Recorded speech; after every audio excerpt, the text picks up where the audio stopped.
एक सुनसान स्कूल का मैदान। हवा में धूल उड़ रही है। कैमरा एक विशाल भयानक दानव पर फोकस करता है। दानव के सामने नीरज अपने गायब मोड में जाता है।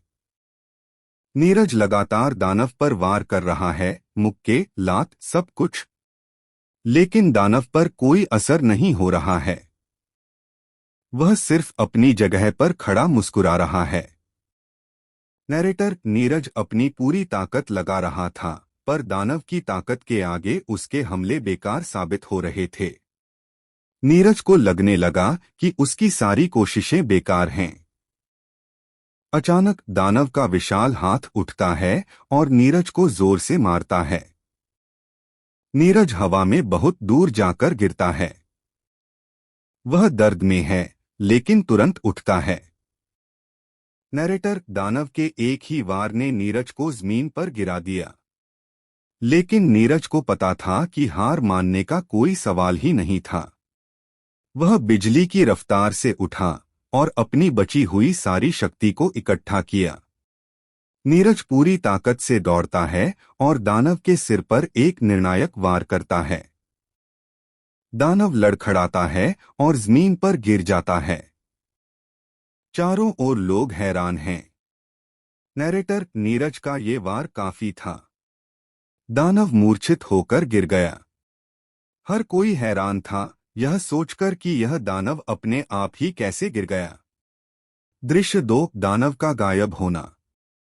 दानव जमीन पर पड़ा है, लेकिन एक ही पल में उसकी आंखें खुलती हैं। वह तुरंत खड़ा होता है और एक तेज रोशनी के साथ गायब हो जाता है। वह ट्रेकर बी थी। तभी एम्बुलेंस की सायरन की आवाज आती है। नैरेटर इससे पहले कि कोई कुछ समझ पाता, दानव होश में आ गया और गायब हो गया। उसके जाते ही एम्बुलेंस आ गई और घायलों को मदद मिलने लगी। दृश्य 3, सृष्टि और नीरज। सृष्टि परेशान होकर चारों ओर नीरज को ढूंढ रही है। वह भीड़ में उसे खोज रही है। नैरेटर इस हंगामे के बीच सृष्टि सिर्फ नीरज को ढूंढ रही थी। उसे चिंता थी कि नीरज कहाँ है और क्या वह ठीक है। कुछ ही देर में नीरज शांत और सामान्य होकर स्कूल के गेट पर खड़ा हो जाता है। वह इधर-उधर देख रहा है, जैसे कि कुछ हुआ ही न हो।